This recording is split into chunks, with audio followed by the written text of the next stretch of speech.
Nasib tragis kembali menghantui tokoh utama kita. Sesuatu yang mengerikan terjadi. Untuk ketiga kalinya, nyawanya dan pelayan setianya Agnes direnggut paksa. Padahal sang heroin sudah bertekad mengubur masa lalu dan memulai lembaran baru. Di detik-detik terakhir, hembusan napasnya suara penuh dendam bergema di telinganya. Seketika, ia sadar Tuhan menginginkan sebuah pembalasan. Ia terjebak dalam lingkaran kematian dan reinkarnasi tanpa ujung. Namun di kehidupan kali ini, ia bersumpah akan menghancurkan keluarga terkutuk itu dengan tangannya sendiri. Mentari pagi menyapa sang nona terbangun oleh suara panggilan yang familiar. Ternyata sosok itu adalah Agnes pelayan yang seharusnya sudah tiada. Perkenalkan heroin kita yang tangguh, Erencia Novalita, putri bungsu kesayangan keluarga Duke yang mempesona. Agnes bertanya apakah Erencia ingin mandi atau langsung sarapan. Saat itulah, bagai disambar petir, Erencia menyadari realitas yang sedang terjadi. Benar saja, ia telah kembali ke masa lalu memulai kehidupan keempatnya. Satu hal yang pasti, Agnes tak pantas mati sia-sia lagi demi dirinya. Sang pelayan memberitahu bahwa sebuah surat penting telah tiba. Gadis itu teringat kejadian persis sama pernah terjadi di kehidupan sebelumnya. Namun dengan dingin, ia memilih mengabaikannya dan meminta Agnes membantunya bersiap. Ada rencana besar yang harus dijalankan. Ia harus menjadi villainess, paling memalukan di seluruh kekaisaran, dan menghancurkan reputasi keluarga saat makan siang dengan seorang pria. Pria itu tanpa basa-basi langsung menyatakan perasaannya. Ia berkata, wajah dan tubuh Herencia benar-benar seleranya. Dasar buaya darat. Gadis itu tersenyum miring tak habis pikir dengan omong kosong Pasiko ini. Tiba-tiba pria itu berteriak lantang bahwa ia mencintainya. Tentu saja tingkah lebay itu memancing perhatian seluruh restoran. Tapi bagi Herencia ini adalah panggung drama yang sempurna untuk beraksi. Dengan tatapan tajam, sang heroin berkata bahwa pria sepertinya sangat menjijikan. Tanpa ampun, ia menyiramkan minumannya tepat ke wajah pria itu. Lagi pula, mengomentari tubuh wanita di pertemuan pertama adalah penghinaan besar yang tak bisa dimaafkan. Belum puas, Herencia menyambar sepotong kue dan melemparkannya ke wajah pria itu. Pria itu murka bertanya apa masalah gadis gila ini. Gadis itu tersenyum puas yakin kini ia akan dibenci setengah mati. Ia berniat melempar uang untuk melukai harga diri pria itu. Tapi, tiba-tiba amarah pria itu meledak, tangannya melayang hendak memukul. Ini adalah skenario yang sama sekali tak diprediksi oleh karakter utama kita. Namun, seorang wanita misterius pasang badan menyelamatkannya dari pukulan itu. Air mata deras mengalir di pipinya sambil berteriak histeris. Ia memaki pria itu sebagai iblis keji. Plot twist, ternyata wanita ini adalah tunangan si pria yang baru saja diselingkuhi. Pria itu panik dan mengejarnya berusaha menjelaskan semuanya seolah kata-kata manis bisa memperbaiki keadaan. Herencia terdiam sadar bahwa ulahnya barusan mungkin telah membatalkan pernikahan orang lain. Kekacauan yang luar biasa. Gadis itu mendadak sadar. Ia kini jadi pusat tuduhan dua pihak. Baguslah, semakin kacau semakin hancur reputasinya. Biarkan mereka bertengkar. Tapi, di luar dugaan wanita itu malah menggenggam tangannya erat, memanggilnya sebagai sang penyelamat. Ia memperkenalkan diri sebagai Victoria. Ternyata dia dan Stein sudah bertunangan secara resmi. Pertunangan itu terjadi karena kesepakatan bisnis keluarga. Namun, melihat keberanian Herencia yang savage mata Victoria akhirnya terbuka. Stein ternyata hanya seorang pecundang tak tertolong. Victoria dengan tulus mengagumi kepercayaan diri Herencia yang luar biasa. Tapi Herencia pura-pura polos tak mengerti apa yang terjadi. Salah satu tamu bahkan berbisik bahwa Nona Duke punya bakat meramal masa depan. Seseorang bahkan memuji cara epik Herencia menyiramkan minuman tadi. Sial, ini bukan reaksi kebencian yang diinginkan sang tokoh utama. Ia buru-buru beralasan ada urusan mendesak dan harus segera pergi dari situasi aneh ini. Salah satu pelayan bergumam bahwa kursinya jadi sedikit kotor akibat keributan tadi. Kesempatan emas gadis itu sadar ini momen untuk terlihat sombong. Herencia bertanya dengan angkuh berapa harga ganti ruginya. Ia merasa malu jika mereka terus memakai kursi kotor itu. Akhirnya, gadis itu melempar beberapa koin emas pada pelayan tersebut. Niatnya ingin terlihat seperti bangsawan arogan yang merasa uang bisa menyelesaikan segalanya. Herencia bingung kenapa tak ada yang sadar kalau dia sedang berakting jahat. Belakangan Agnes melapor bahwa restoran itu justru direnovasi total berkat uang tadi. Karena rencana kemarin gagal total hari ini, ia harus berusaha jauh lebih keras menjadi menyebalkan. Ia membentak para koki karena sarapan datang terlambat. Lalu ia menyemprot penjahit mengatakan hasil kerjanya sampah. Tak berhenti di situ, Herencia meluapkan amarah pada tukang kebun karena tidak memangkas pohon dengan benar. Ia harus menciptakan musuh dari dalam istana, karena di luar gagal total. Jika tidak, ia akan berakhir tanpa satupun musuh yang membencinya. Agnes bertanya dengan polos kemana nonanya pergi pagi-pagi sekali. Ia menjawab sedang menginspeksi kerja para pelayan yang lamban. Herencia berkata dengan ketus bahwa karena kerja mereka yang ceroboh, ia habis-habisan memarahi mereka. Agnes melihat Herencia sedang sibuk menulis sesuatu dan bertanya. Karena jadwal hari ini, padat sang nona memutuskan membuat daftar kejahatan. Agnes justru terkejut dan kagum karena Herencia kini rajin membuat daftar kegiatannya sendiri. Gagal paham lagi. Keluarga Duke ini juga berisi putra sulung Elbers dan Tuan Evan. Namun, meski Herencia bersikap galak dan tegas, dia selalu memperlakukan para pelayan dengan penuh hormat, namun Agnes justru salah menafsirkan kebaikan itu. Agnes mengira Herencia kini berambisi menguasai takhta Novelit. Usianya memang sudah cukup matang, dan Sang Duke akan segera menunjuk penerus. Agnes dulu berpikir, Herencia yang lembut tak akan butuh kekuasaan ini. Tapi tebakannya meleset total. Di kekaisaran ini, gender bukan penghalang. Wanita pun bisa naik takhta asalkan punya kemampuan yang mumpuni. Agnes mulai mengoceh penuh semangat sama sekali tak menyadari bahwa dia telah salah paham besar terhadap niat asli Herencia. Bagi Agnes, perjuangan Herencia terlihat sangat berat dan heroik. Dia yakin Sang Duke pasti akan sangat bangga melihat putrinya. Mendengar berita besar ini, sang pelayan memohon agar nonanya tidak lagi menyembunyikan hasrat tulusnya untuk memimpin. Herencia hanya bisa terdiam bingung bagaimana cara menjelaskan kebenaran padanya. Akhirnya dia meminta Agnes menyiapkan sarapan untuk mengalihkan topik. Saat dia kembali berbaring, Herencia menyadari pelayannya salah kaprah, dan parahnya orang lain pun tak ada yang tahu rencana aslinya. Namun Herencia sama sekali tak menyangka kalau ayahnya akan mengetahui segalanya secepat kilat. Sang Duke setuju tanpa keraguan sedikit pun. Dia bahkan menyarankan persiapan dimulai. Besok tak pernah menduga putrinya tertarik pada posisi ini. Tapi saat Herencia bertanya soal saudara-saudaranya, sang ayah bilang Elbers dan Evan sudah menghubunginya pagi ini. Dan kejutan mereka dengan senang hati melepaskan takhta untuknya.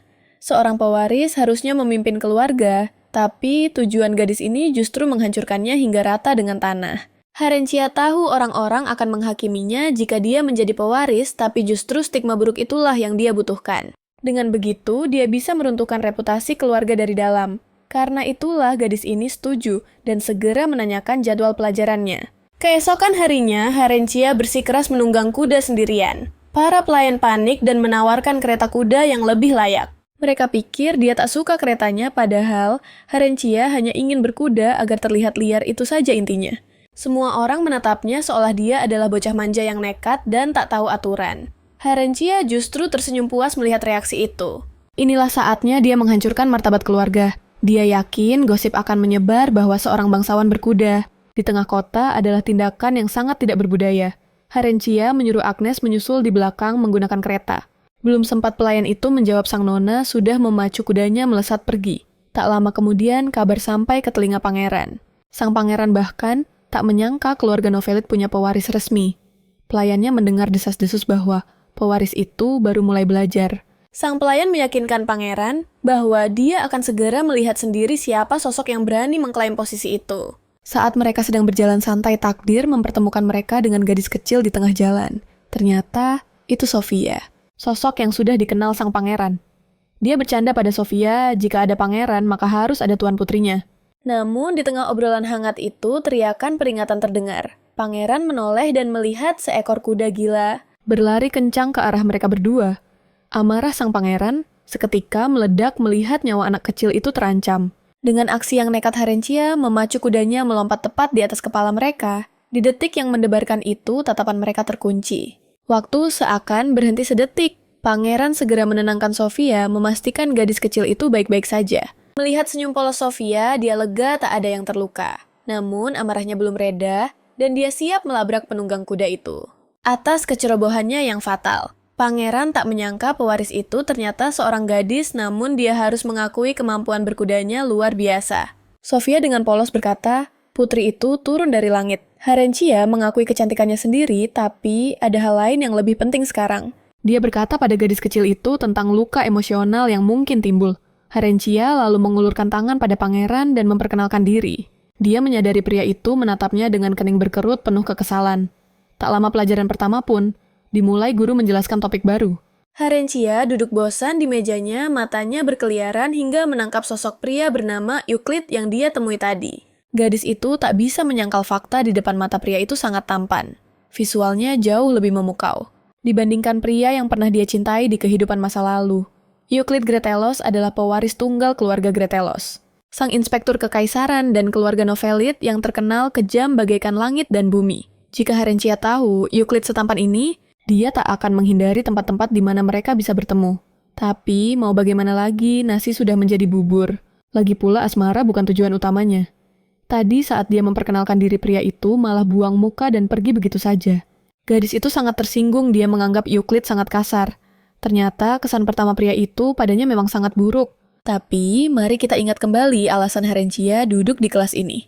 Dia bertanya pada guru dengan nada tajam, apakah dia tidak terganggu fakta bahwa kekaisaran telah menghancurkan negara lain. Dengan dalih sebuah perjanjian damai, sang guru berdalih bahwa kekaisaran wajib melindungi negara-negara yang bersumpah setia. Herenchia langsung menyimpulkan bahwa perlindungan itu hanya untuk mereka yang membayar upeti. Dia meragukan keadilan kekaisaran mereka. Herenchia tahu betul dia sedang bermain api dengan gurunya. Salah satu murid berkomentar bahwa belajar sejarah dari sudut pandang ini sangatlah menarik. Ini sangat berguna. Akhirnya sang guru tak tahan lagi dan meledak meninggalkan kelas. Sambil berteriak bahwa pelajaran hari ini tamat, Herenchia sengaja memilih kata-kata tajam yang menusuk ego sang guru. Pria itu berniat menemui Herenchia karena setuju dengan opininya. Guru hari ini kabur, hanya karena egonya terluka oleh kebenaran. Pria ini menawarkan tumpangan, tapi tiba-tiba Euclid menyela menegaskan bahwa dialah yang akan mengantarnya. Karena dia membawa kereta kuda Herenchia, memutuskan itu jauh lebih baik dan mewah daripada pulang sendirian. Sang heroin berpikir wajahnya bagaikan karya seni, tapi pilihan katanya sungguh bodoh. Namun karena dia mengabaikannya dulu, sekarang dia setuju. Orang lain bahkan tak menyangka dua kutub berlawanan ini bisa saling mengenal. Dan benar saja dugaan Herenchia perjalanan dengan kuda jauh lebih nyaman daripada kereta biasa. Waktu berlalu cepat menandakan akhir hidupnya juga semakin dekat. Euclid bertanya apakah ada yang ingin dia sampaikan, tapi gadis itu membalas bahwa dialah yang seharusnya bicara. Pria itu menyadari Herenchia terus menatapnya intens sepanjang pelajaran. Herenchia bahkan tak sadar dia menatapnya seintens itu.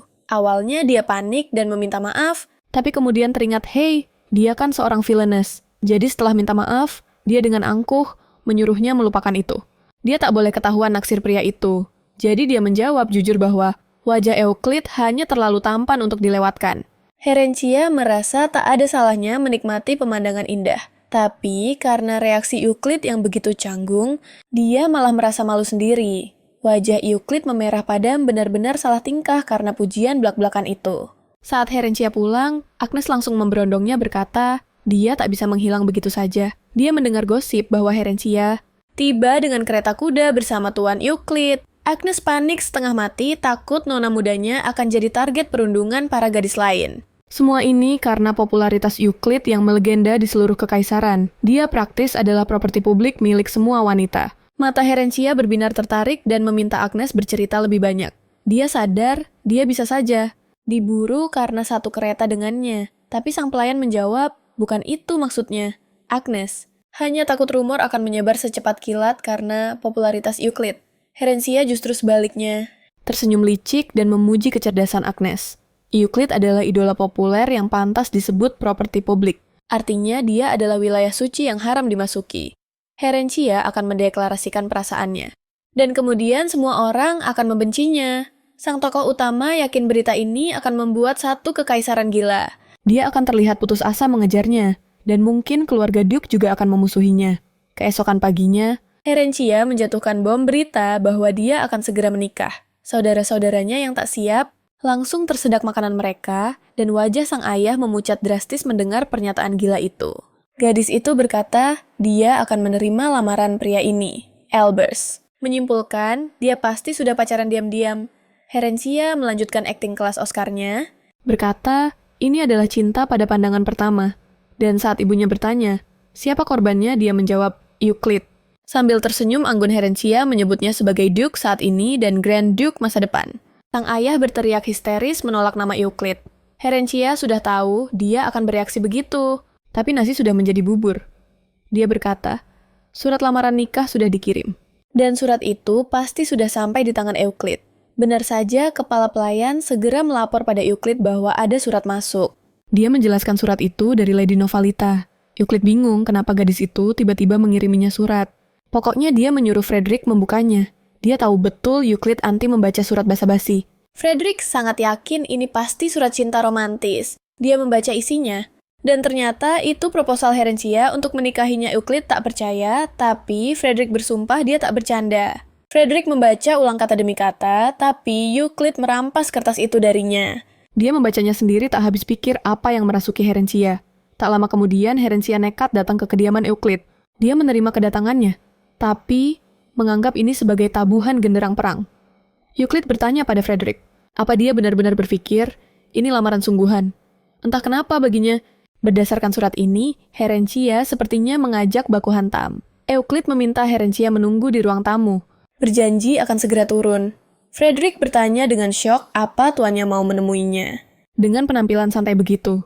Euclid membantah karena Herencia datang tanpa permisi, jadi dia tak perlu repot berdandan. Frederick bisa merasakan ketegangan yang menyelimuti tuannya. Siapa sangka pria sedingin es itu bisa terlihat begitu gelisah. Frederick berpikir bahwa Herencia memancarkan aura yang jauh dari kata putri biasa. Euclid bahkan harus menegur kelancangannya yang menerobos masuk tanpa permisi. Sang putri memerintahkan pelayan untuk pergi, tapi Euclid justru menahannya. Pria itu menantang arus permainan Herencia.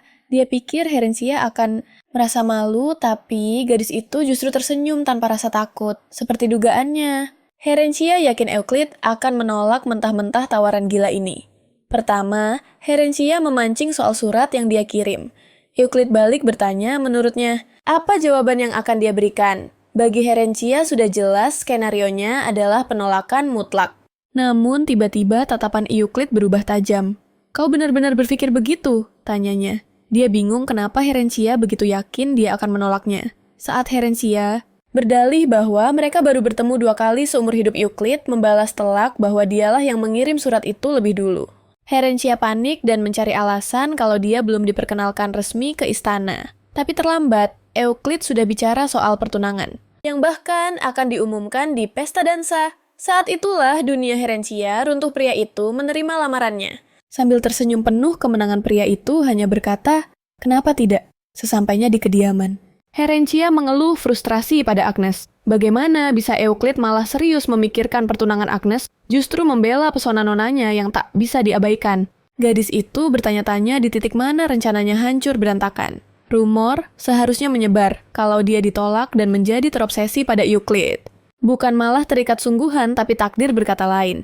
Tiba-tiba dia mendapat kabar tentang sebuah surat misterius. Sepertinya ini adalah tawaran pribadi untuk Herencia. Sang heroin penasaran siapa pengirimnya. Herencia tidak menyangka para gadis bangsawan itu justru menyambutnya dengan antusias. Padahal dia sengaja datang terlambat dengan gaun yang terlalu mencolok. Meski suasananya hangat, salah satu gadis menyinggung banyaknya rumor buruk tentang sang lady. Tapi bagi Herencia, itulah tujuannya. Dia sengaja bertingkah buruk demi reputasi jahat. Namun, topik beralih ke insiden di kelas kuliah. Mereka mengeluh soal kurangnya guru yang kompeten belakangan ini. Gadis lain mengaku trauma menunggang kuda karena standar penilaian yang kejam. Tapi Herencia, dia mendobrak aturan tak tertulis itu tanpa ragu. Di dunia yang kaku ini, menjadi panutan pemberontak itu sangat sulit. Sambil menikmati camilan sebelum berkuda, Victoria mengungkapkan rasa puasnya bisa membalas dendam pada Stein. Dan dia mengakui semua itu berkat keberanian Herencia. Para gadis menatap sang heroin dengan penuh kekaguman. Padahal Herencia tidak ingin dipuji. Dan tiba-tiba Victoria memohon agar Herencia mengajari mereka. Gadis itu bingung ajaran apa. Sementara itu, Euclid juga bertanya-tanya apa yang terjadi pada dirinya. Pria itu kehilangan ketenangannya setiap kali memikirkan Herencia.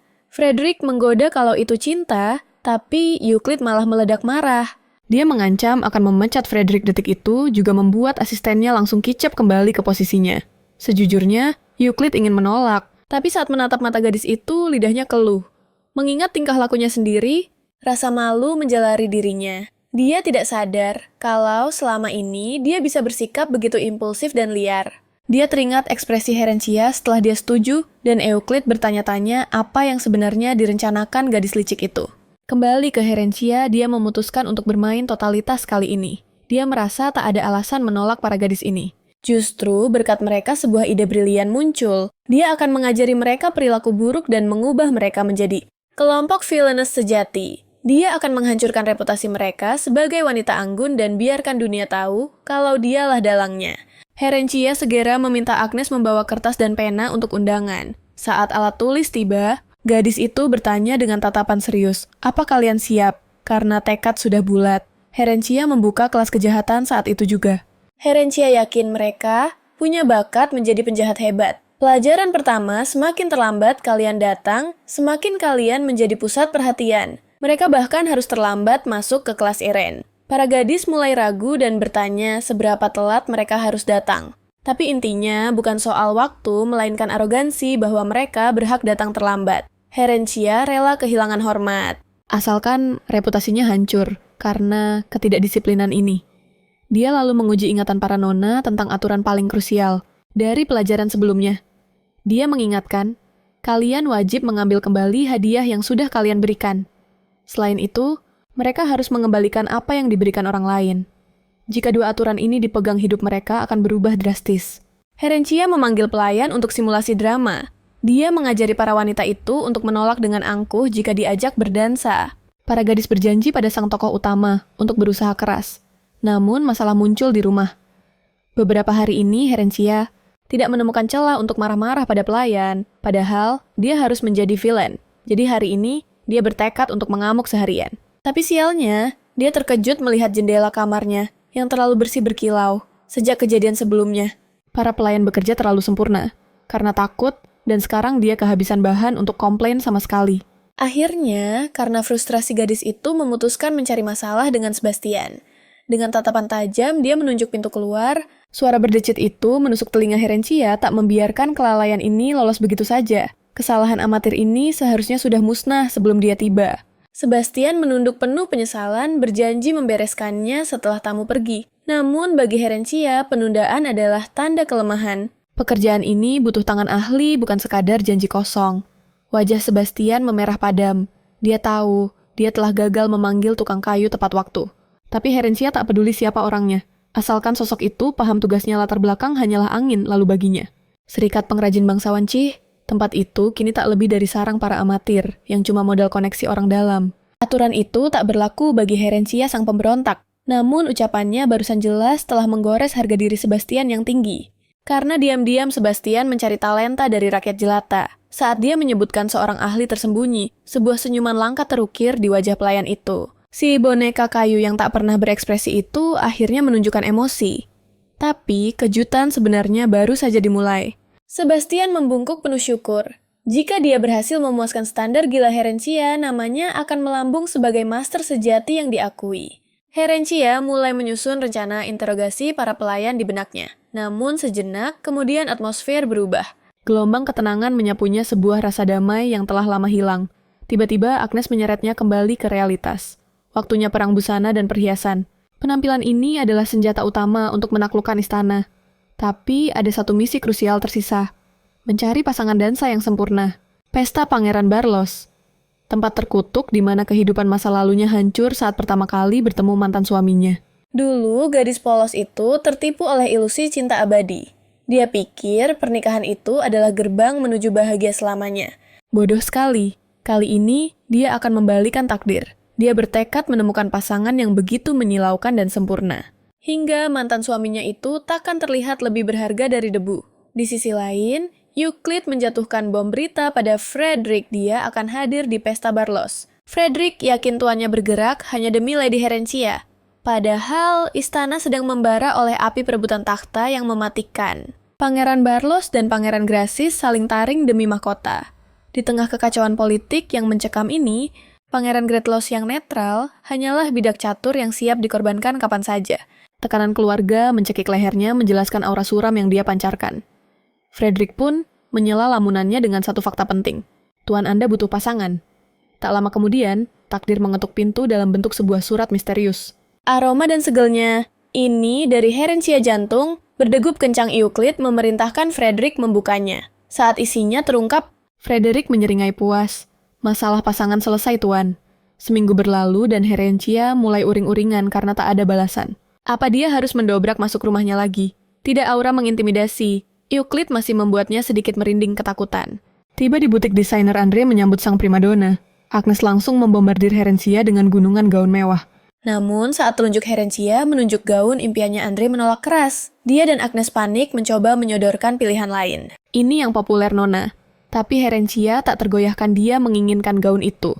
Tiba-tiba suasana ruangan berubah drastis. Frederick muncul memperkenalkan diri, tapi perhatian semua orang tersedot oleh sosok di belakangnya.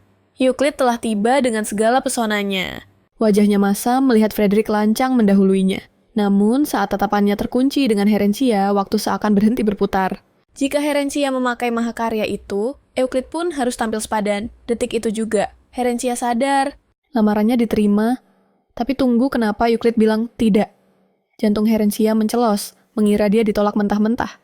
Namun, Euclid menepis keraguan itu dengan aksi mematikan. Dia mencium pergelangan tangan Herencia dan berbisik, "Maukah kau menemaniku ke pesta?" Wajah Herencia terbakar merah padam, tak menyangka serangan romantis itu. Tak lama berselang saatnya ujian terberat, bertemu ayah Herencia. Yang menatapnya penuh curiga Euclid, tak menyangka bangsawan sesibuk itu akan menginterogasi latar belakang keluarganya sedetail ini. Lalu sang Dewi turun dari tangga. Penampilan Herencia membungkam ruangan. Namun ayahnya membelalak horor. "Kenapa punggungmu terbuka begitu?" Dengan dagu terangkat. Herencia menjawab, "Malam ini panggung milikku." Tapi sang ayah bersikeras menyuruhnya ganti baju. Takut putrinya jadi bahan gunjingan liar. Herencia mengakui gaun itu berani, tapi keindahannya tak terbantahkan. Bahkan Euclid yang dingin pun tampak salah tingkah melihat pesona itu. Sang ibu tersenyum bangga memuji kecantikannya yang memukau. Namun mengingatkan dengan lembut bahwa angin musim semi bisa menusuk tulang dan membuatnya kedinginan. Herencia merasakan ketegangan dingin antara ayah dan ibunya. Tak ingin memperkeruh suasana keluarga yang retak. Dia segera menggandeng Euclid menuju medan perang pesta. "Hati-hati dan bersenang-senanglah," bisik sang ibu melepas kepergiannya. Di istana, Permaisuri Lily bertanya dengan nada tajam, apa mereka benar-benar berani datang, Pangeran Barlos putranya. Menyeringai memastikan bahwa target mereka sudah masuk perangkap. Sang ibu mengingatkan hari ini adalah panggung emas bagi putrinya Silverina. "Kenalkan dia pada Tuan Euclid," perintahnya. Tiba-tiba bisik-bisik, tamu meledak semua mata tertuju ke pintu masuk. Kejutan besar, tak ada yang menduga. Euclid datang membawa pasangan. Herencia tersenyum puas, malam ini dunia berputar di sekeliling mereka. Entah kenapa Herencia merasakan ada dinding tak terlihat di sekeliling mereka. Tak ada satupun nyawa yang berani mendekat. Dia pikir mereka semua iri melihatnya menggandeng Duke Euclid. Jadi, dengan sengaja dia menyeret pria itu keliling aula untuk pamer. Tak lama kemudian, titah ratu turun. Herencia langsung curiga. Jangan-jangan sang ratu naksir berat sama Euclid. Saat mata mereka bertemu, Herencia merasakan deja vu. Sementara itu, Barlow berterima kasih karena Euclid sudi hadir di pestanya. Mereka berbasa-basi soal sambutan hangat itu. Herencia sadar Barlow sepertinya naksir padanya. Tapi, adiknya, kebalikannya tatapan Lily, setajam silet langsung menyindir siapa yang memilih gaun unik Herencia. Herencia justru senang ada yang berani to the point. Lily dengan angkuhnya mengira Herencia buta aturan mode. Tapi Herencia membalas santai kalau itu pilihannya sendiri. Dan karena perutnya sudah demo, dia memutuskan masa bodoh, dia langsung menyantap hidangan. Makanan lezat ini cuma jadi pajangan bagi bangsawan lain mubazir sekali. Para wanita yang tercekik korset cuma bisa menelan ludah melihat Herencia makan dengan lahap. Tiba-tiba, Euclid minta izin bergabung. Dagingnya ternyata selembut sutra di lidah. Barlow yang kesal, akhirnya menyerah dan minta piring juga. Kalau sang tuan rumah sudah makan tamu lain, takkan berani nyinyir soal kelakuan barbar Herencia. Justru sekarang mereka iri setengah mati karena Herencia bisa bernapas bebas. Para murid memuji penampilannya yang slay abis. Pujian itu membuat Mary merasa on fire. Kepercayaan dirinya melambung tinggi malam ini. Musik berdenting tanda dansa dimulai. Teman-temannya ditarik pasangan masing-masing, meninggalkan Mary sendirian seperti anak hilang. Tiba-tiba seorang pria asing datang mengulurkan tangan. Mary hampir luluh. Tapi alarm di kepalanya berbunyi. Ingat ajaran Herencia. Mary menahan diri. Maaf, situ nggak mau kenalan dulu. Pria itu malah tersinggung. Dia pikir Mary lagi jual mahal dan pura-pura polos. Dia mulai gaslighting. Bilang kalau Mary itu menyedihkan berdiri di pojokan tanpa pasangan. Tapi Mary menolak jadi korban Herencia mengajarkan untuk membalas 2 kali lipat. Mary sadar, bukan dia yang kasar di sini. Dengan dingin Mary membalas. Justru tuan yang kelihatan menyedihkan memaksa wanita seperti ini. Pria itu makin panas. Dia menuduh Mary sok suci. Padahal dia mendekat cuma karena kasihan. Keributan itu memancing perhatian seluruh aula. Mary gemetar berpikir, dia tak akan pernah sekuat Harencia. Dan tepat saat mentalnya hampir hancur, sang ratu. Drama Harencia muncul membelah kerumunan. Harencia mengira pria itu pasangan Mary. Mary langsung teriak histeris kalau dia benci cowok macam itu.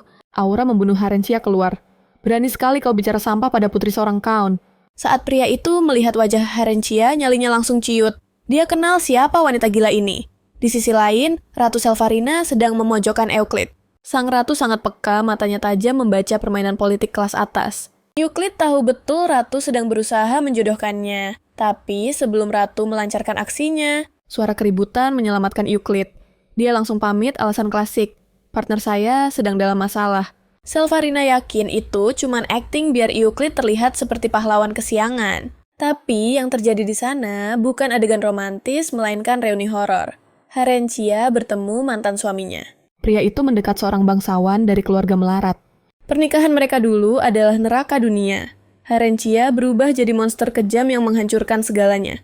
Mantan suaminya berteriak penuh dendam. Hidupnya hancur gara-gara wanita ini. Tak heran, dia ingin membunuh Harencia. Harencia sudah siap menerima tamparan, tapi tangan kekar Euclid menahannya di udara. Berdiri tegap laksana, benteng Euclid bertanya dingin, "Apa yang kau lakukan pada wanitaku?" Pria itu panik beralasan kalau ini cuma pertengkaran kecil. Dia mengenalkan diri sebagai brand si bangsawan kampung. Euclid menatapnya tajam. "Nama lo udah gue catat." Harencia buru-buru bilang dia baik-baik saja. Mary menangis minta maaf karena menyeret Harencia ke masalah ini. Tapi, Harencia masa bodoh dengan masa lalu. Teringat perannya sebagai penjahat. Harencia malah mengkritik gaun Mary. "Pita di bajumu itu kebanyakan norak tahu." Harencia menekankan kalau orang-orang meremehkan Mary karena seleranya buruk. Tujuannya biar Mary membencinya. Tapi Mary justru melakukan hal gila. Dia menyambar pisau makan dan memotong semua pita di gaunnya Srit. Harencia syok berat. "Woi, lo ngapain?" Tapi ajaibnya, para nyonya lain malah bilang gaunnya jadi lebih elegan. Mary tersenyum puas berjanji akan berterima kasih nanti. Lalu dengan polos dia bertanya pada Euclid, "Aku nggak terlihat mengerikan kan?" Harencia berharap kata-katanya setajam pisau bagi Mary, tapi Euclid justru membalas dengan senyuman. Sebaliknya, itu sangat manis. Taktik klasik. Jika Euclid sudah punya pasangan gosip pernikahan yang membosankan, itu akan lenyap seketika. Harencia berpikir harus memberi selamat, tapi Euclid malah menantang. Coba pikat perhatian mereka lagi lain kali. Tatapan itu berbahaya. Wajah Harencia memanas, detak jantungnya mengkhianati rasa malunya. Di sisi lain, amarah sang ratu meledak karena keluarga Gretel putrinya yang cemas memberanikan diri masuk saat mendengar keributan. Perang. Sebuah benda melayang menghantam dinding. Sang ibu berteriak, "Kau persis seperti ayahmu yang tidak berguna." Namun topeng Silverina tidak retak. Dia tersenyum dingin berjanji akan membereskan semua kekacauan ini. Masa-masa santai Harencia telah berakhir. Kini dia harus terjun ke medan perang istana sebagai pewaris sah yang sesungguhnya. Tapi tujuannya bukan kejayaan. Dia harus menghancurkan reputasi Novelita dan menciptakan musuh di mana-mana. Rencana jahat tersusun meminjamkan uang pada bangsawan, lalu mencekik leher mereka dengan utang sampai mereka menjerit. Sayangnya sang ayah menolak mentah-mentah. "Itu mustahil lah," katanya. "Prasaja rakyat jelata biasa." Tapi rakyat kecil tidak punya taring. Teriakan kemarahan mereka tidak akan cukup kuat untuk meruntuhkan nama keluarga ini. Sang ayah menjelaskan itu ilegal, tapi akhirnya luluh juga. Modal awal diberikan ke tangan Harencia. Harencia siap menyeret seluruh keluarganya ke dalam lumpur skandal. Tapi tunggu, hanya 500 koin perak. Bahkan bukan emas. Mana bisa, gadis ini memulai bisnis kotor dengan recehan menyedihkan seperti itu. Dia buntu tidak tahu cara berutang tanpa jaminan sepeser pun. Tiba-tiba, Agnes membawa kabar ada tamu dengan proposal menarik. Sang desainer menatap Harencia dengan mata berbinar, seolah melihat Muse teragung. "Ini luar biasa," bisiknya kagum. "Gaun kami diburu puluhan orang setiap hari," katanya. Dia memohon izin menjual gaun menggunakan nama besar Harencia. Bingo. Harencia sadar, inilah kuncinya. Dia bertanya soal bayaran.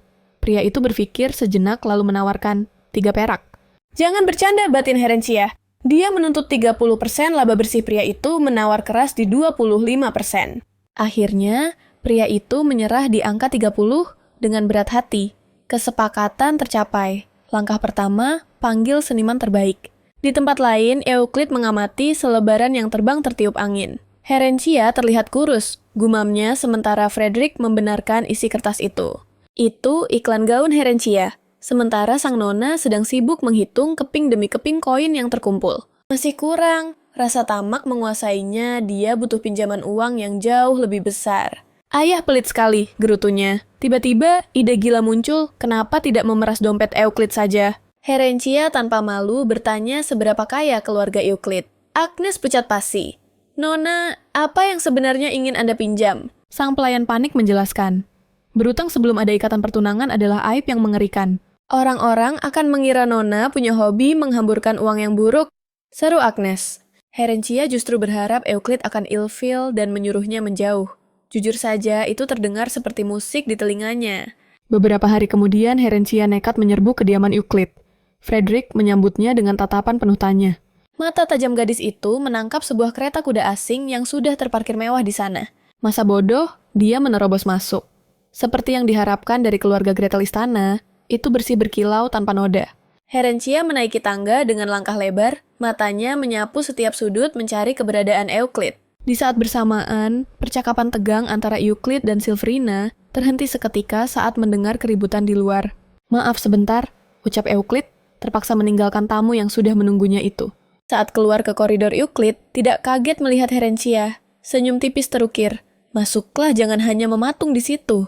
Di dalam ruangan Silverina menyapa dengan nada dingin. Kita bertemu lagi di tempat yang tak terduga. Herencia tertegun bingung. Silverina menawarkan kopi tapi Euclid memotong cepat. Aku tidak menyarankan minum itu.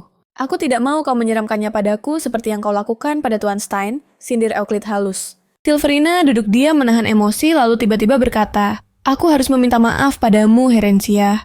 Jangan salahkan Euclid. Ini tak terelakkan, katanya tegas. Akulah yang melamar Tuan Euclid. Herencia membeku karena syok. Namun, Euclid menawarkan permintaan maaf tulus dari lubuk hatinya. Seharusnya aku melamarmu lebih dulu. Dengan lantang, dia berkata pada Silverina, hatiku sepenuhnya milik Herencia. Dia menatap tajam.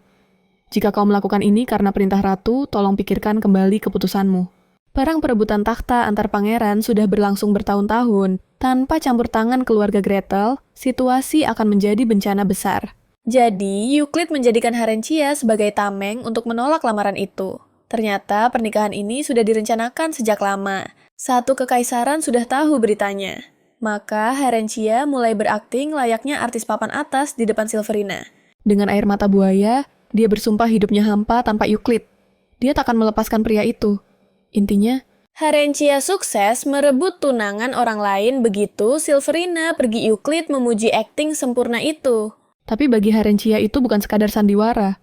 Ketulusan sesaat terpancar dari matanya.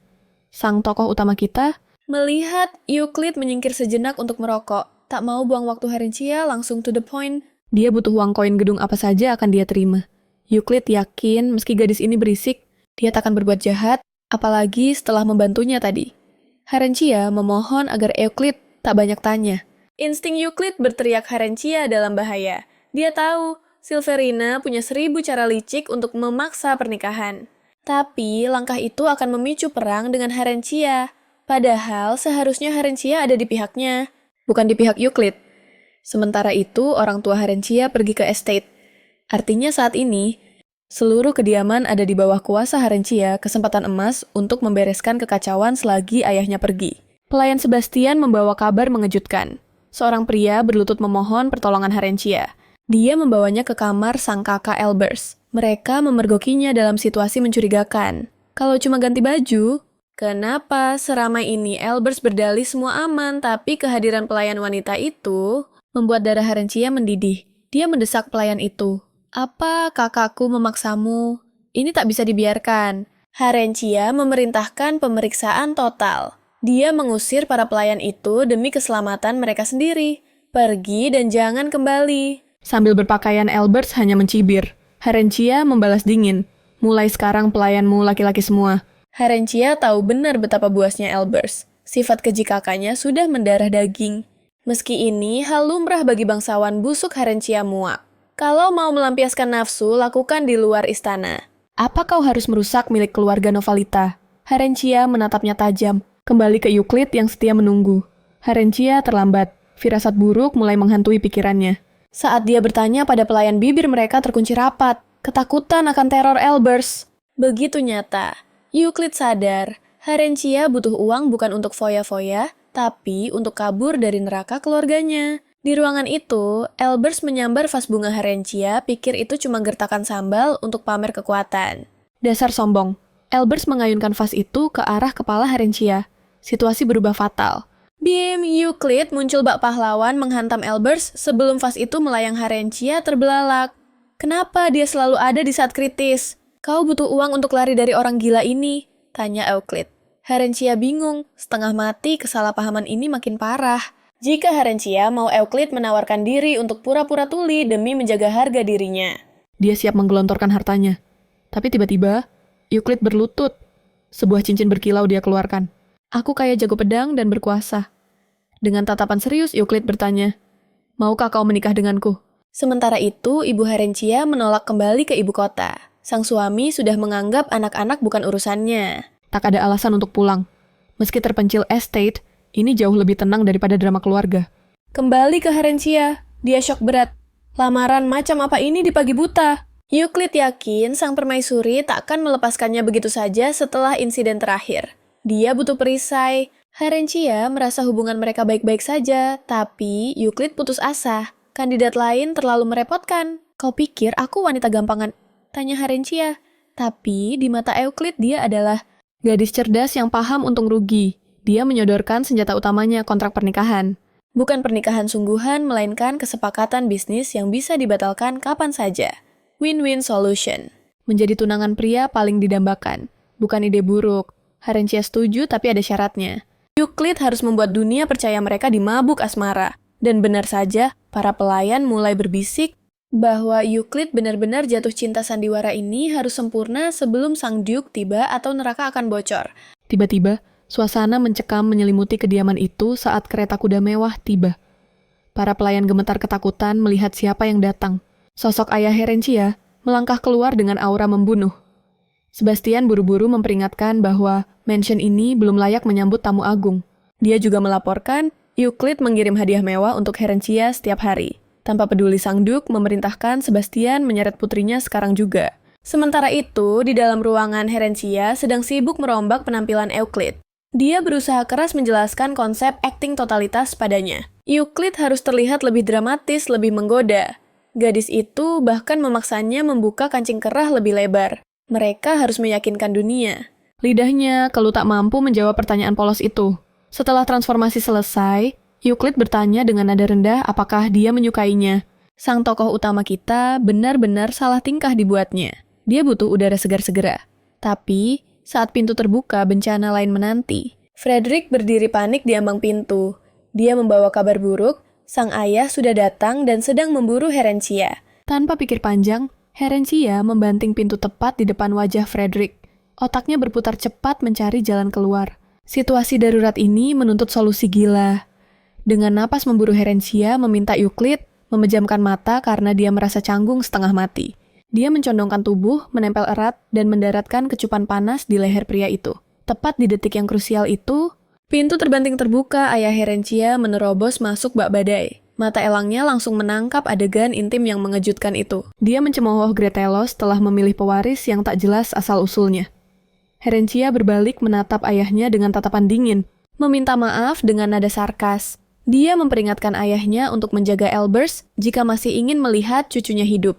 Lalu dia melempar bom kebenaran. Benarkah Evan telah menghamburkan harta keluarga di teater? Sang ayah murka. Wajahnya merah, padam menahan amarah. Berani-beraninya dia bicara lancang tentang saudaranya. Tangan kasarnya hendak menyeret Herencia pulang paksa. Namun sebuah tangan kekar menahannya.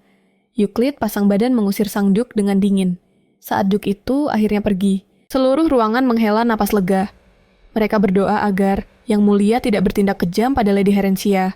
Tapi, Euclid tahu ini baru permulaan. Situasi justru semakin runyam, tapi itulah yang Herencia butuhkan. Dia tak menyangka Duke itu begitu tak masuk akal bertanya-tanya apakah ini cara Herencia memihaknya. Insting pelindung Euclid bangkit, dia tak bisa membiarkan ini terjadi.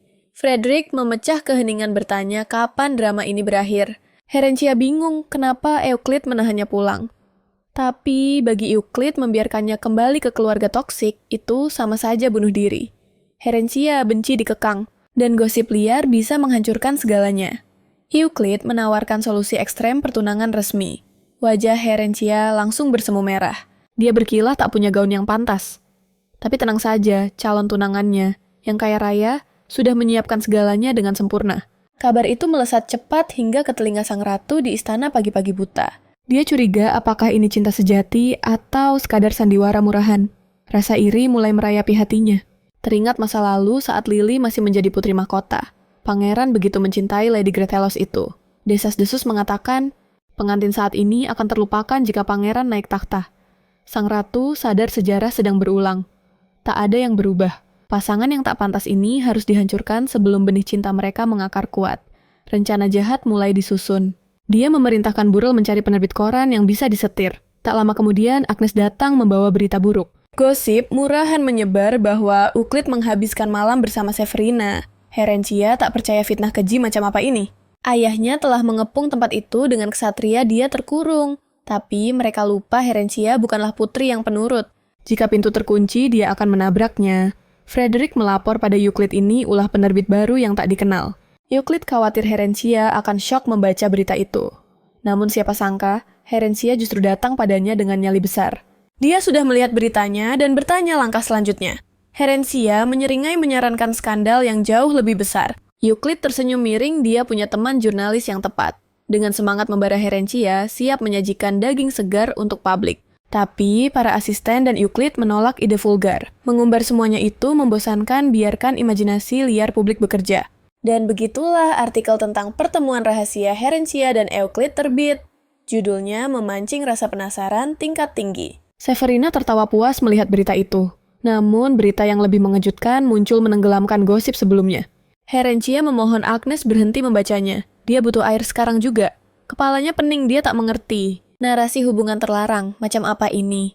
Sejak kapan dia dan Euclid digambarkan terikat rantai nafsu? Siapa penulis gila ini? Tapi nasi sudah menjadi bubur. Herencia memutuskan untuk gaspol sesuai rencana awal. Para wanita bangsawan lain justru mengagumi pasangan Herencia dan Euclid. Meski ada yang patah hati karena Euclid taken, tapi visual Herencia terlalu memukau. Chemistry mereka tak terbantahkan. Mengganggu cinta mereka dianggap sebagai kejahatan berat. Netizen bangsawan semakin penasaran. Apa yang mereka bicarakan berdua?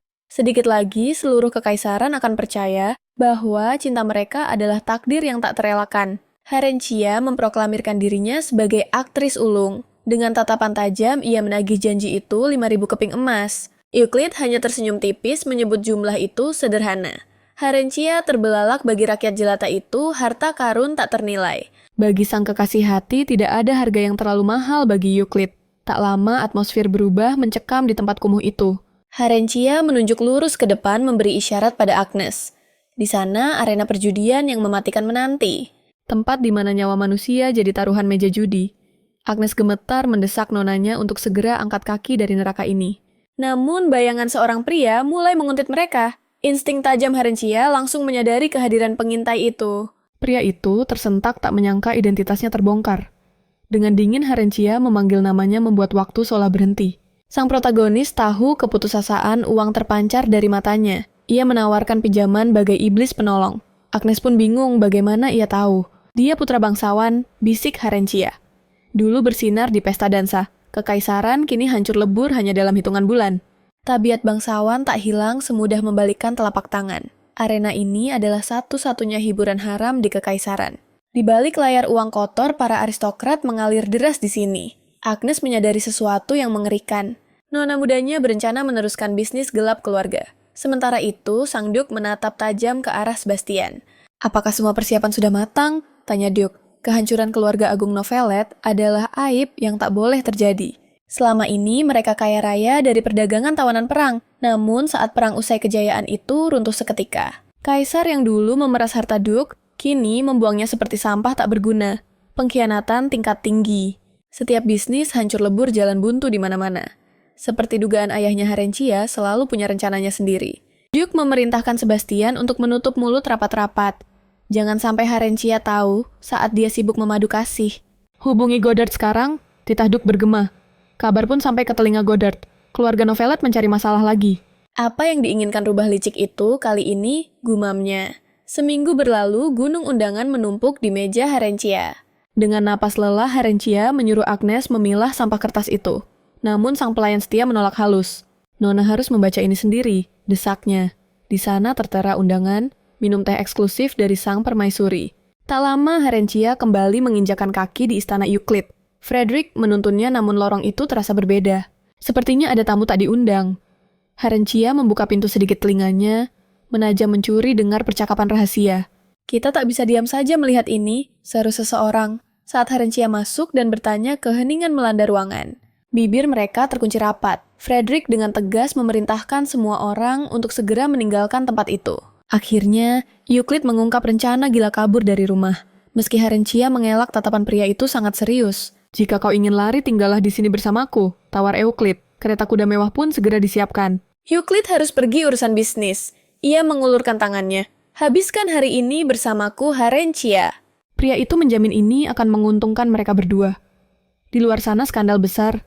Baru saja meledak liar. Skalanya tak main-main, Euclid sadar permaisuri belum pernah bertindak seagresif ini sebelumnya. Mungkin itu sebabnya undangan teh itu datang. Permaisuri ingin melihat reaksi Harencia terhadap gosip panas ini. Harencia mual melihat pertarungan brutal itu, hatinya gelisah. Euclid berbisik lembut, kita bisa pergi jika kau tak sanggup. Tiba-tiba, Madame Beverly mendekat bak ular berbisa. Ia terkejut melihat Euclid, namun matanya tertuju pada Harencia. Ia sadar inilah alasan Euclid membawanya. Ini adalah panggung sandiwara yang sempurna untuk memancing reaksi. Konon Beverly bisa menyebar gosip ke seluruh ibu kota dalam satu hari. Harencia tahu wanita ini sangat berbahaya. Dengan senyum palsu, Beverly meminta maaf dan undur diri. Ia meninggalkan mereka dengan tatapan penuh arti. Harencia tak menikmati permainan ini. Euclid bertanya lirih, apa kau juga merasa aku menjijikan? Ia yang mengundang ia yang ragu. Namun, Euclid segera menepis keraguan itu, menyesali pertanyaannya sendiri. Ia tak ingin memaksa siapapun. Mereka pun naik ke kereta kuda, meninggalkan arena penuh dosa itu. Tujuan selanjutnya, kediaman Gretel. Harencia bertanya, kau benar-benar ingin aku kabur seperti ini? Euclid dengan senang hati memberikan segalanya. Agnes bergumam melihat ini lebih dari sekadar bantuan biasa. Ini seperti simulasi pengantin baru, pikir Agnes. Pelayan mengantar Harencia, namun sikapnya kurang ajar. Maafkan saya, ujar pelayan itu dengan nada meremehkan, seolah Harencia tak tahu aturan main di sini. Biasanya, tuan sendiri yang memerintah. Tapi, pelayan sejati harusnya bisa membaca pikiran tuannya, bukan? Senyum dingin terukir di bibir Harencia. Ia tak sabar menghancurkan musuh baru. Frederick pun mulai bertindak. Artikel gosip terbaru itu sepertinya sengaja dibuat oleh sang ratu untuk memancing keributan besar. Saat melangkah masuk ke kamar Harencia, mereka disambut kebingungan yang nyata. Harencia hanya meminta pelayan membawakan handuk hangat dan teh pagi permintaan yang sangat sederhana. Bahkan, jika sabunnya mahal, dia layak mendapatkan yang terbaik. Namun kepala pelayan justru menceramahinya soal penghematan. Tak lama kemudian, wanita tua itu menampakkan batang hidungnya. Dengan angkuh, dia mengklaim bahwa mendidik para pelayan adalah wilayah kekuasaannya. Dia menegaskan, sampai Harencia resmi menjadi Grand Duchess Nona Muda, itu tak punya hak mengatur. Aturan akan berubah hanya setelah status Harencia berubah. Harencia akhirnya menegur sikap tidak sopan itu. Euclid tidak bisa membiarkan penghinaan ini terjadi. Dia melangkah mendekat matanya menatap tajam. Baginya, ucapan pelayan itu terdengar seperti ancaman agar calon istrinya tidak bermimpi menjadi Grand Duchess. Detik itu juga Euclid memecat pelayan lancang tersebut. Harencia sempat merasa hukuman itu terlalu kejam. Di mata Harencia, kepala pelayan itu adalah sosok setia yang sudah mengabdi puluhan tahun. Namun kenyataannya, selama masa bakti itu, si pelayan diam-diam menilap harta kekayaan estate untuk kepentingan pribadi. Euclid sudah menerima laporannya berkali-kali. Namun jumlahnya selalu dianggap remeh. Euclid sudah mengenalnya sejak kecil, tapi tampaknya toleransi itu membuat si pelayan menjadi arogan. Merasa dirinya kebal hukum dan bisa lolos dari segalanya. Padahal di mata polos Harencia, wanita itu tampak jujur. Tak lama berselang, Harencia sudah siap menghadapi medan perang, sesungguhnya pertemuan dengan sang ratu. Agnes menyemangatinya, menegaskan bahwa Harencia wajib menang hari ini. Tiba-tiba Euclid muncul di ambang pintu dengan wajah cemas. Dia ingat betul jadwal minum teh Harencia hari ini. Dengan ragu Euclid memohon agar kekasihnya tidak pergi ke sana. Dia tidak bisa mendampingi Harencia, jadi dia ingin gadis itu tetap aman di rumah. Harencia paham betul kekhawatiran pasangannya. Tapi dia bukan gadis lemah yang tak bisa menghadapi orang-orang menyebalkan. Harencia meminta Euclid percaya padanya. Namun Sang Duke bersikeras, meminta izin untuk mengantarnya hingga ke kereta kuda. Sementara itu, Sang Ratu berpikir satu artikel buruk bisa digantikan dengan yang lain. Silverina menilai Ratu menggunakan trik murahan yang terlalu kotor. Sepertinya Sang Ratu tidak sadar betapa menggelikannya dia terlihat di mata orang lain. Kejayaan palsu semacam itu sama sekali tak berharga. Tak lama kabar kedatangan Harencia terdengar. Bahkan tanpa melakukan apapun, Harencia memancarkan aura memukau yang membungkam ruangan. Di tempat lain, Euclid berhadapan dengan ayah Harencia. Pria tua itu langsung menuntut keberadaan putrinya tanpa basa-basi. Karena Harencia sedang ada pertemuan penting, mustahil bagi ayahnya untuk bertemu sekarang. Pria itu pun murka, mempertanyakan hak Euclid yang berani mengklaim ingin bersama putrinya. Dia mendesis penuh, amarah bersumpah akan menyeret putrinya pulang. Namun Euclid dengan dingin bertanya, apakah tidak ada masalah lain yang lebih mendesak? Euclid ternyata memegang kartu as rahasia tentang skandal Tuan Elbers. Dia berencana mengambil alih semua urusan Harencia. Pesta teh itu sendiri ternyata berjalan sangat membosankan dan mudah ditebak. Ratu terus memancing pertengkaran konyol, tanpa tahu apa yang sebenarnya direncanakan sang putri. Ratu menyindir soal surat menyurat intens antara Silverina dan Euclid belakangan ini. Warna apa yang cocok untuk Lady Harencia? Perhiasan apa yang disukai wanita? Ternyata, Euclid mengirim surat panjang berisi pertanyaan-pertanyaan itu pada Silverina. Silverina dengan santai membiarkan pria itu bicara panjang lebar. Tentang wanita lain, Ratu yang salah paham berkata pada putrinya bahwa dia akan menjadi istri yang sempurna. Tiba-tiba putra Ratu muncul di sana beralasan ingin menjenguk ibunya. Barlow berharap kehadirannya tidak mengganggu obrolan manis para wanita. Harencia langsung merasakan atmosfer yang menegang. Barlow menatap lapar memuji Harencia yang semakin cantik setiap harinya. Dia membual janji akan mencintai dan menyayangi satu wanita seumur hidupnya. Ratu rupanya berencana menjodohkan Silverina dengan Euclid dan Harencia dengan Barlow. Tapi, bagai pahlawan dalam novel Euclid, tiba-tiba muncul, memutuskan untuk menjemput Harencia di tengah perjalanan. Dia dengan tegas berkata, ingin membawa kekasihnya kembali ke estate. Euclid bertanya pada Silverina, kapan terakhir kali mereka benar-benar bertemu muka, demi menjaga suasana hati yang mulia. Sebuah artikel klarifikasi akan segera diterbitkan. Saat mereka sudah aman di dalam kereta Harencia bertanya dari mana asal Euclid. Ternyata dia harus mengurus beberapa hal mendesak demi mendapat audiensi dengan Yang Mulia Raja. Sang Duke akhirnya mengabulkan permintaannya. Harencia menegur bahwa itu kebiasaan buruk. Euclid menyadari gadis itu selalu pesimis mengatakan tidak ada yang akan berhasil. Dia tersenyum mengakui bahwa tunangannya memang orang yang sulit ditaklukkan. Agnes kemudian bertanya, apakah Harencia ingin secangkir teh? Dia menyadari wajah Harencia tampak pucat hari ini. Mungkin beban emosional akibat berita itu mulai terasa. Tiba-tiba Harencia melompat dari kursinya dan berlari menuju kantor Euclid. Dia berkata dengan napas tersengal bahwa sudah waktunya untuk pulang. Sang Duke bertanya pada Sebastian apakah konfirmasi itu sudah ditemukan. Wanita yang diganggu oleh Elbers ternyata adalah kerabat jauh Permaisuri Lily. Keamanan di sekitar Villa Gratolos pun kini diperketat secara drastis. Harencia ada di sana, namun Sang Duke tak habis pikir, mengapa putrinya masih bersanding dengan Euclid. Ia menitahkan pertemuan langsung dengan Sang Ratu.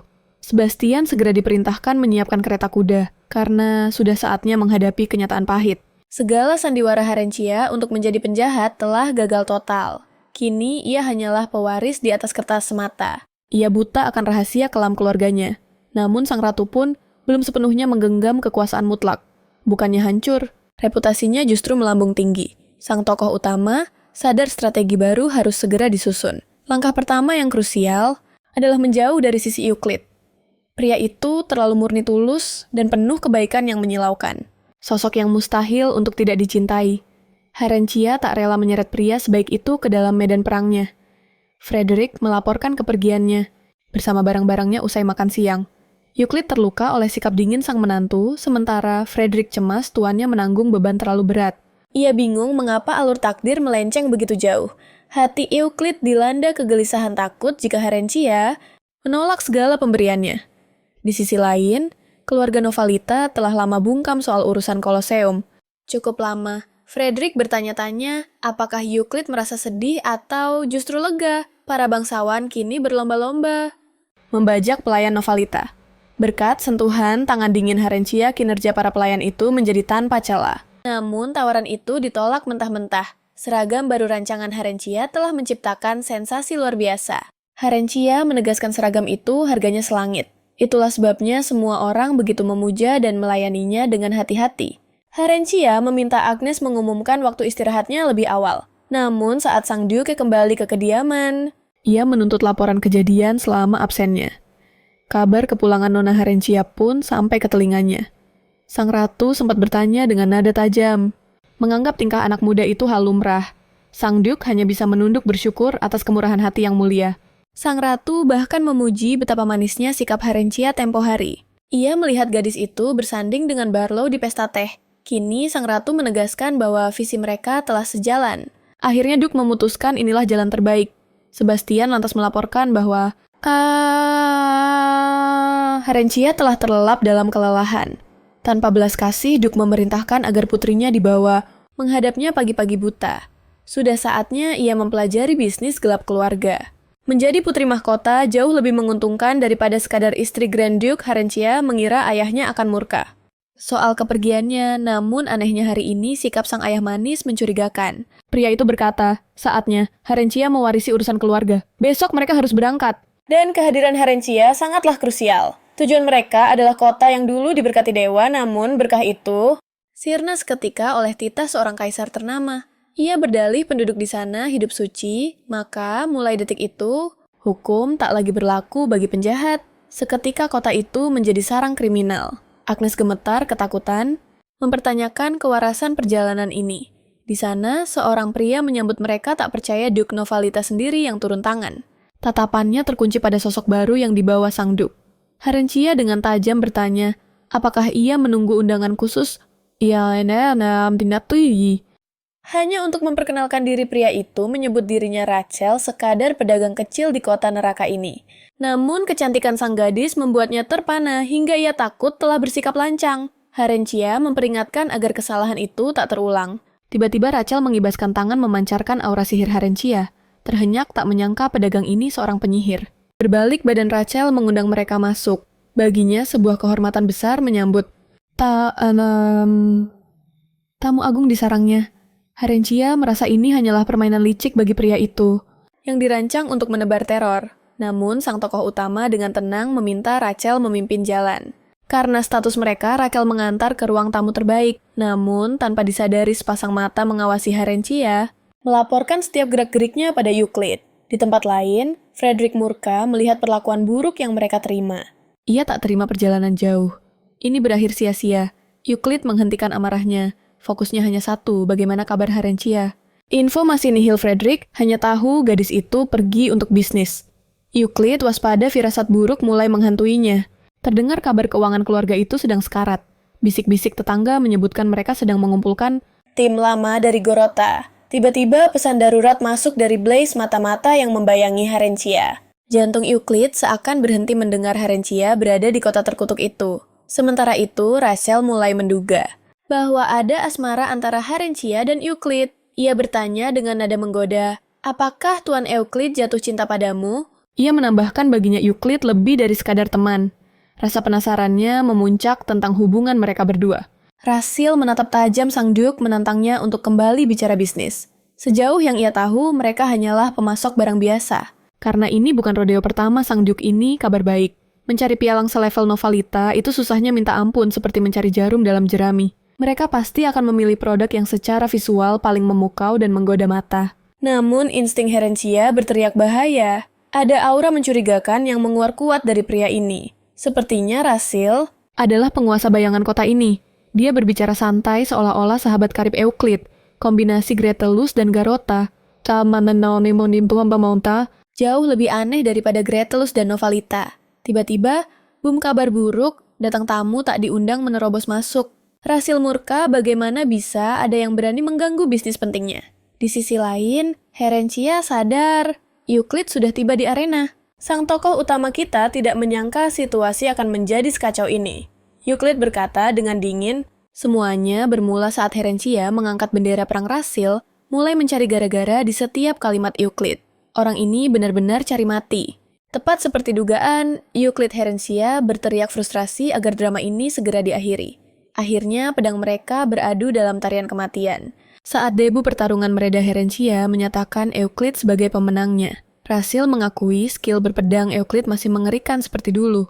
Tapi Euclid menyangkal dengan dingin dia hanya tidak pernah peduli. Herencia masih bingung menentukan kawan atau lawan, tapi Rasil menyentuh titik keramat Euclid. Seketika aura kemarahannya meledak, ancaman terlontar Herencia bertanya, "Ragu apa kita pulang sekarang Euclid?" Dengan santai menjamin akan membayar 10 kali lipat lebih mahal. Dia menyarankan untuk membatalkan kontrak Novalita saat itu juga. Herencia terbelalak ngeri bertanya, apa yang sebenarnya dia rencanakan? Rasil mengira Gretelos ingin menyusup ke bisnis mereka, dan Euclid menyeringai setuju. Ya sih, tidak. Mengatakan bahwa itulah kenyataannya. Sang Duk murka karena ini penghinaan. Dia ingat betul bahwa Garota dan Novalita sudah satu perahu selama bertahun-tahun. Tapi Euclid membalas tajam lebih baik membawa orang-orang baru ke atas kapal ini. Rasil beralih ke Herencia menanyakan pendapatnya tentang langkah terbaik untuk Sang Duke. Konon Gretelos adalah jenius bisnis. Ingatlah malam sebelumnya. Euclid menyarankan menginap karena malam makin larut. Ini markas abadinya jadi Herencia bisa tidur nyenyak bak putri raja. Tapi gadis itu menolak mentah-mentah Sang Duke, bahkan lebih memilih tidur beralaskan aspal jalanan daripada menerima tawaran ini. Namun, Euclid memaksa mereka melirik kamarnya sebentar dan akhirnya, ayah Herencia langsung menelan ludahnya dan berubah pikiran. Pagi pun tiba Agnes yang baru bangun meminta izin masuk. Dia melapor bahwa Euclid sudah menyiapkan gaun indah untuk Herencia. Agnes merasa bersalah dan menyalahkan dirinya sendiri karena persiapan perjalanan yang buruk. Herencia bingung setengah mati bagaimana cara Euclid melesat dari ibu kota ke kota ini secepat kilat. Di sisi lain, seorang bocah misterius mendatangi Euclid bertanya, apakah misinya sukses? Plot twist, ternyata Euclid sudah menguasai sihir teleportasi tingkat tinggi, namun dia hanya tidak ingin menara sihir melacak jejaknya. Dia juga memperingatkan bocah itu untuk tutup mulut saat kembali nanti. Bocah itu nekat bertanya, kenapa Euclid sangat membenci menara itu? Jawabannya simpel, dia muak menjadi pusat perhatian. Tapi, ketua tua menara itu tidak akan melepaskan Euclid begitu saja. Kini, Euclid memberi ultimatum pada Herencia untuk memilih. Pulang ke kediaman Gretelos dengan sukarela atau diculik paksa. Pilihan yang ekstrem. Tapi Herencia ingin opsi ketiga, kembali ke kediaman Novalita. Euclid langsung menolak. Dia tidak sudi membiarkan calon istrinya berada di tempat berbahaya. Herencia berkeras bahwa Novalita aman-aman saja. Itu bagus untuk Euclid, tapi beritanya benar-benar bikin syok. Herencia merasa ada kepingan puzzle yang hilang. Mereka mengatakan ini demi mempermudah segalanya. Artinya, dia bisa aman pergi ke Novalita apapun yang terjadi. Euclid bersikeras dia harus ikut pulang bersamanya. Permaisuri Lily bisa mengirim surat ancaman kapan saja. Euclid meyakinkan bahwa Gretelos membutuhkannya. Sekembalinya di rumah Duke langsung memerintahkan Evan dan Elbers untuk menghadap. Sebastian mencium bau masalah. Karena tuannya pulang sendirian. Dia segera menyuruh pelayan menjemput Elbers dan Evan di mansion sekarang juga. Sebastian memutuskan untuk tidak ikut campur dalam drama ini. Sementara itu, Rasil merasa dia baru saja membuat keputusan jenius. Dia menyuruh semua orang berkemas. Saat anak buahnya bertanya kenapa dan berkata jika butuh sesuatu di ibu kota, mereka bisa mencurinya saja. Mereka sudah cukup ahli mencuri untuk menjamin itu, tapi Rasil menolak tegas. Karena kau tidak boleh bermain-main dengan anjing penjaga neraka, meski lucu melihat usaha bodoh mereka. Tuan muda Elbers dan Tuan muda Evan akhirnya tiba. Sebastian membisikkan peringatan sepertinya ayah mereka sedang bad mood parah. Dia menjelaskan bahwa saat mereka pergi ayah kembali dari kota. Intinya dia tidak tahu badai apa yang membuat ayah memanggil mereka. Saat Elbers dan Evan menghadap Sang Duke, atmosfer ruangan seketika berubah berat dan mencekik. Ayah mereka memberi isyarat dingin agar mereka mendekat. Berita buruk meledak. Euclid berniat membatalkan kesepakatan krusial itu. Evan langsung curiga, apakah keluarga Gretelos punya nyali untuk menyabotase bisnis Novalit? Sang ayah tersenyum licik penuh manipulasi. Ia menduga Euclid sejak awal hanya menggoda Herencia demi memanfaatkan gadis itu sebagai pion catur. Serangan balik dimulai Euclid baru saja mengumumkan akan meluncurkan investigasi internal besar-besaran ke dalam arena gladiator. Ketegangan memuncak. Mereka berdoa agar Euclid tidak menutup arena gladiator itu. Namun dengan mood kaisar yang sedang tidak stabil saat ini, bisa saja arena berharga itu diserahkan ke tangan musuh bebuyutan Gretelos Sang Duke Menatap tajam kedua putranya menuntut mereka mulai bertindak nyata. Kesabarannya sudah di ujung tanduk. Ia tidak tahu sampai kapan bisa terus-menerus membereskan kekacauan yang dibuat oleh dua putranya ini. Jangan harap Herencia akan sudi membersihkan kotoran mereka setelah ia resmi mengambil alih kekuasaan keluarga nanti. Albert panik setengah mati takut kehilangan posisinya. Dengan putus asa, ia bersumpah pada ayahnya akan melakukan segala cara kotor, sekalipun demi bertahan. Ambisi gelap itu justru membuat Sang Duk tersenyum puas. Ia pun memerintahkan anak-anaknya segera kembali ke kediaman dan menyusun rencana. Scene berpindah. Hari ini visual Lady Herencia bersinar jauh lebih memukau daripada lukisan manapun. Tapi semua mata terbelalak ia datang menaiki kereta milik Gretelos. Bisik-bisik tetangga mulai terdengar. Para gadis bangsawan histeris melihat koran skandal terbaru. Salah satu gadis bahkan menjatuhkan koran itu karena gemetar ketakutan. Dengan gaya savage, Herencia memungut koran itu dan berkata dingin bahwa sampah seperti ini harusnya dibuang ke tempat sampah. Kilas balik sejenak. Sudah 1 minggu sejak kepala pelayan itu dipecat dari kediaman Gretelos. Ia pikir takdirnya sudah tamat, tapi tiba-tiba Herencia ingin bertemu. Keringat dingin mengucur. Wanita itu yakin sepenuhnya bahwa Herencia memanggilnya hanya untuk melampiaskan dendam atas kekasarannya di masa lalu. Menjadi kepala pelayan Gretelos adalah neraka dunia. Tanpa adanya nyonya rumah, ia dipaksa memikul beban tanggung jawab yang menghancurkan tulang punggung. Mirisnya hampir tidak ada yang menghargai pengorbanannya. Hingga suatu hari dunianya runtuh saat ia berlari panik mendengar ibunya jatuh pingsan. Beruntung kabar baik datang bahwa ibunya tertolong tepat waktu. Namun biaya pengobatan sang pelayan menuntut harga yang sangat mencekik leher. Akibatnya ia harus membayar mahal atas setiap keputusannya. Kini dengan jantung berdebar kencang, ia bertanya-tanya hukuman apa yang akan dijatuhkan Herencia padanya. Kembalinya pelayan Anne mengguncang seluruh kediaman. Semua orang kini sadar, Lady Herencia memiliki aura yang benar-benar berbeda dari bangsawan sombong lainnya. Kabar burung mengatakan bahwa Anne sang kepala pelayan sampai menangis terseduh-seduh hancur oleh kebaikan hati Herencia yang tak terduga. Herencia meminta Agnes masuk kembali meski mereka baru saja keluar. Agnes yang setia dengan sigap menawarkan diri memegang payung pelindung, namun energi sosial Herencia sudah terkuras habis. Matahari bersinar terlalu terik hari ini seolah mengejek kelelahannya meski Agnes berharap mereka bisa berjalan sedikit lagi. Di sisi lain, Kaisar berusaha mati-matian menutup mata dari semua berita tentang Herencia. Dengan tatapan dingin, ia memerintahkan Ratu Lily untuk segera menghadapnya.